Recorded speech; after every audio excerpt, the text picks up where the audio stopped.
You might need to just drive around with me on a weekly basis here just to talk me around my 20 pints a day.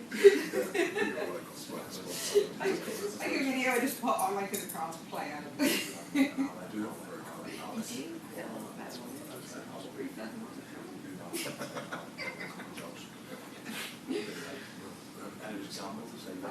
Well, yeah, I don't know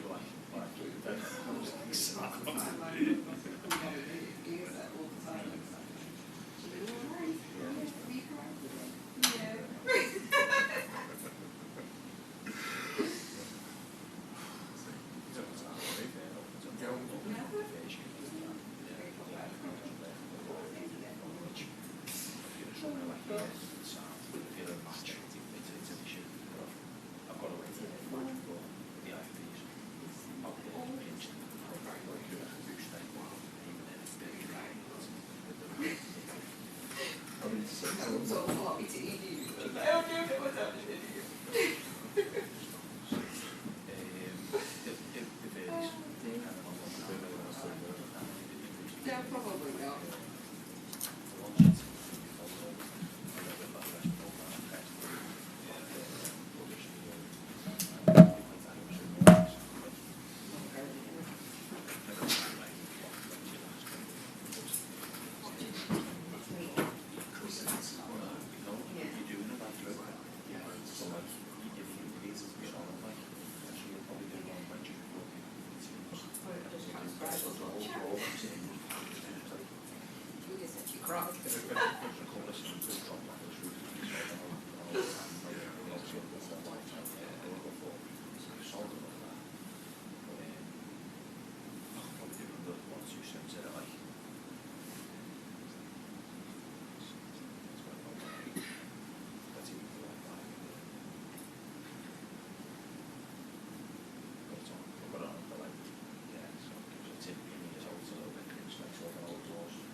Just like my head, like.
Started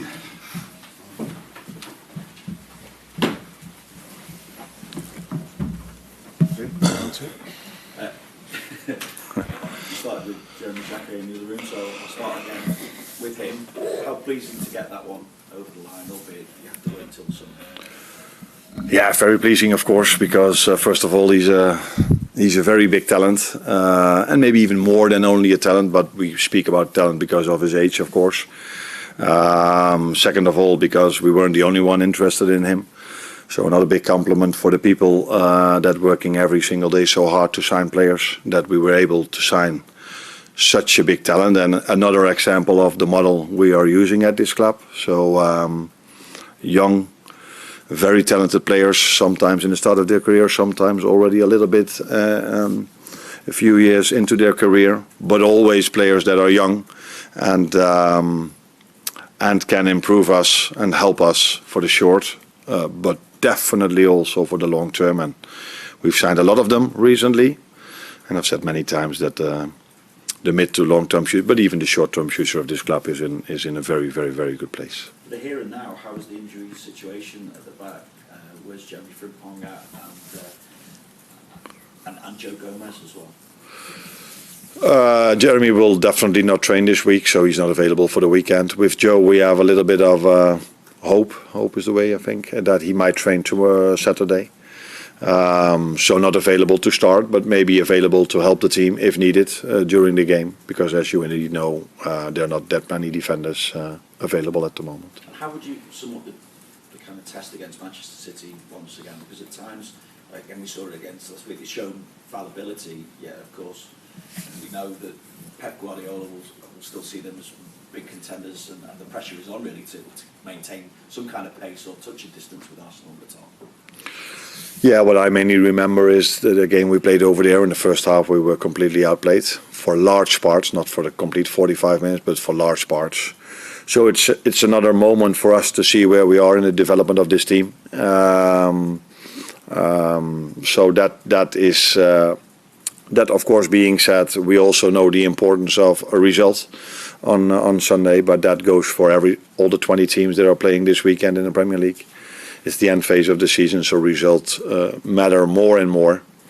And a very good team that were even able to win yesterday against the team that we beat during the weekend, not even with their starters. So that tells you, combined with the game we've played against them, what a force City still is, and always will be, I think. Hi Arne, I wonder, the performance you showed against Newcastle, particularly after the first half hour, is that as well as your Liverpool team has played this season? No, I think we played much better than that, to be honest. But it was a good last hour. The first half hour wasn't as we wanted it to be. Again, for obvious reasons, because if you dive in data, and I think that's what you're going to do in a second, because that's your world. But the first half hour, we didn't play that much. There were a lot of set pieces, which took a lot of time, and then it's difficult to find momentum, to find the same tempo and pace as we had in the last hour. But I liked our last hour, but for me it wasn't our best. I think we've played many games, really good football. Unfortunately, we're not always able to be that good in both boxes. Now, in the last two games, we've been really good in both boxes, and then people start to notice that our football might be better as well. But that football part has always been, for 95% of the minutes we've played, for me, far above an acceptable level. But both boxes have been not good enough throughout maybe 95% of the time.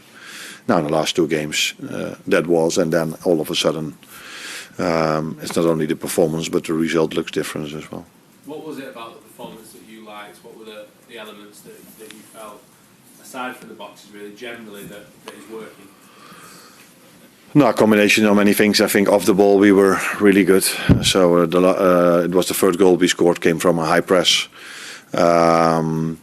And a very good transition moment. We had a few very good transition moments, and and I see also individual performances that are getting better and better and better, because these players are getting fitter and fitter and fitter, and are adjusting more and more towards Premier League, Champions League amount of games. And again, we are going to a week where we have to again play 3 games in 7 days, and not the most simple ones. It isn't as if we had a very easy FA Cup draw. So 3 strong teams to face in 7 days again. So that is another challenge that we are facing this week. You said that about individuals getting fitter and being able to show more and more what they can do. I'm guessing Florian Wirtz comes into that. I mean, how good is it now to be able to see him consistently showing his best form, and how much of that is the fact that you have worked with him specifically to get his physical attributes up to this level? No, I think it's all first and foremost always credit to the player, because he has to do the work, not only on the pitch, also in the gym. And then as a manager, even if he is maybe physically struggling a little bit in the start, you need to keep on playing him, because that's the only way players can improve. And he is an example of that, where I had many of them this season. I think he did not even improve that much on the ball, because from the start he was special on the ball. Maybe now he has better connection with his teammates, because he played more and more together. That's also what you get if you play them more and more together. But off the ball, I see the biggest improvement with him and with some others. And that combination makes you ready for the Premier League, because the Premier League is about both. It's not only on the ball, it's also definitely off the ball. Hi Arne. You said about this would be a good test to see about the development of your players. For quite some time, these are 2 teams that went toe-to-toe in competitions. I just wondered, how do you assess right now your squad, your performances with City? Where do you see them at the moment? Yeah. No, I don't know if I said that, but if I said players, I meant team. So where are we as development of this team? Because that we have very good players that we are aware of, but that almost everyone has in the Premier League, but we definitely as well. But the development of the team, how we are able to play against them now in our own stadium in front of our own fans, that's very helpful as well. How do I see this? I think we've shown, maybe apart from that first half and the first half against Palace, that we were able to compete with any team that we faced. Unfortunately, we haven't found the consistency to get the results consistent, to get consistent results.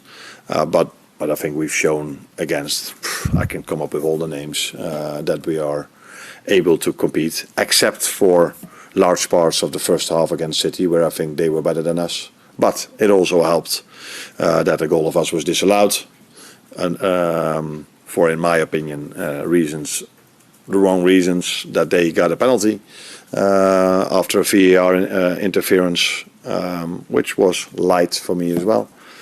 So these things also matter in a game, but we conceded set piece. Doesn't help in general as well. But they were the better team, and I think we want to show a different side of us this time.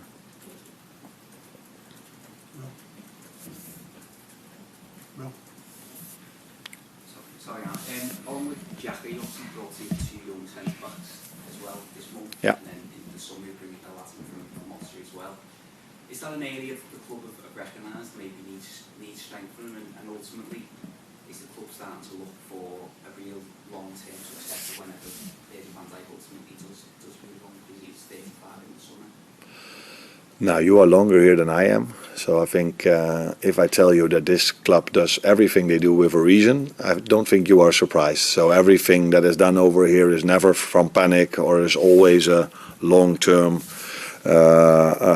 idea, or something that has been thought about for a long time by not only one person but by multiple persons. So of course we are aware of the fact that Virgil will not play for this club 10 more years, but he has 1.5 year contract left, so he will be with us for that period of time, and maybe even longer if he keeps staying as fit as he is now, because I said it before, what a compliment to him at his age to play every 3 days, not only for our club but also for his country, for 7 or 8 months already. So yeah, hopefully he can stay as fit as he is for multiple years.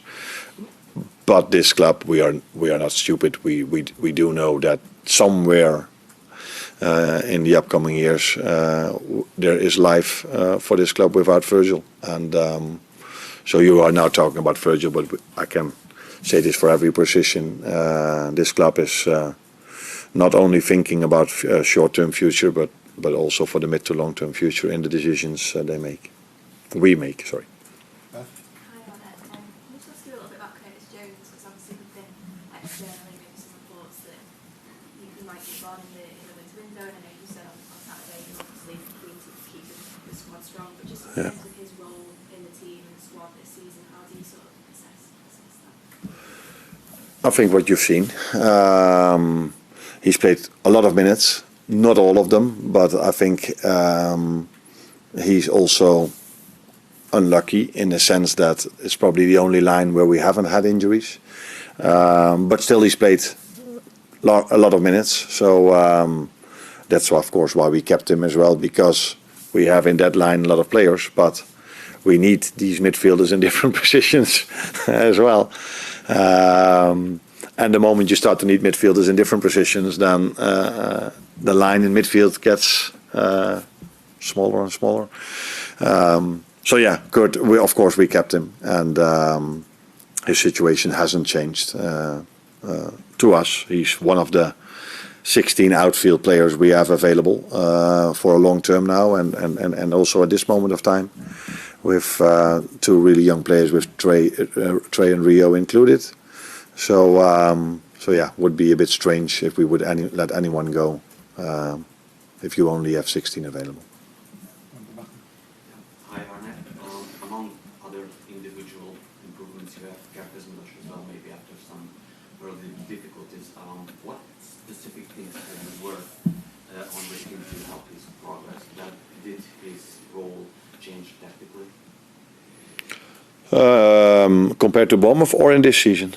Well, this season, of course. This season. But recently. Yeah, no, I don't think. We can see a huge progress. Yeah. From him.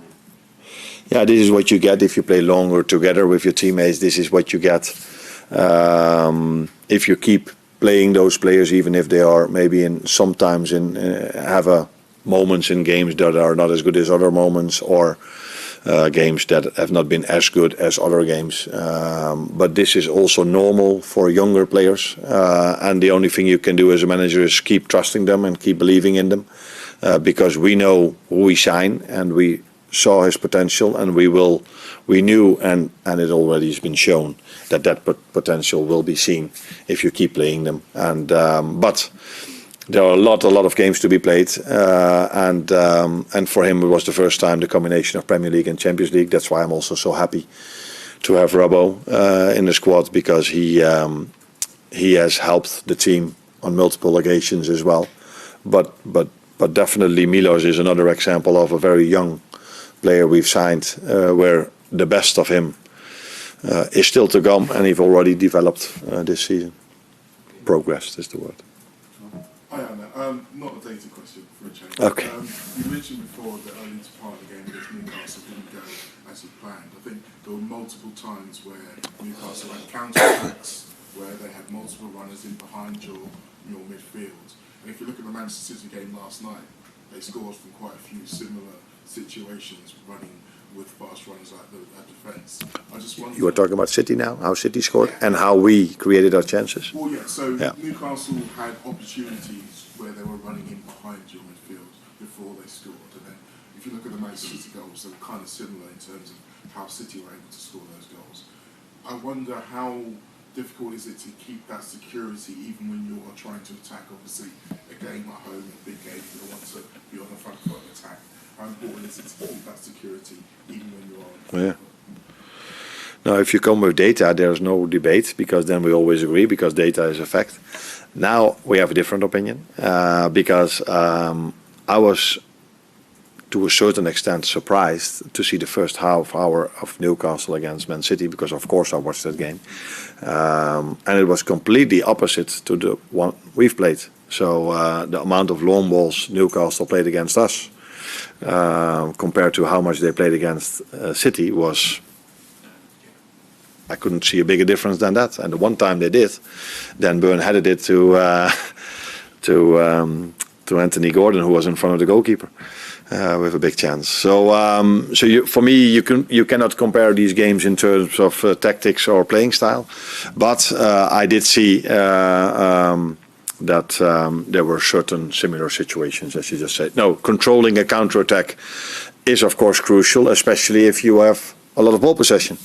But usually when you play against City, it's not sure that you will have more ball possession than them. But in almost all the other games we had, that is the situation. And I think in the beginning of the season, when we had so much ball possession, I think we are maybe the team with the most ball.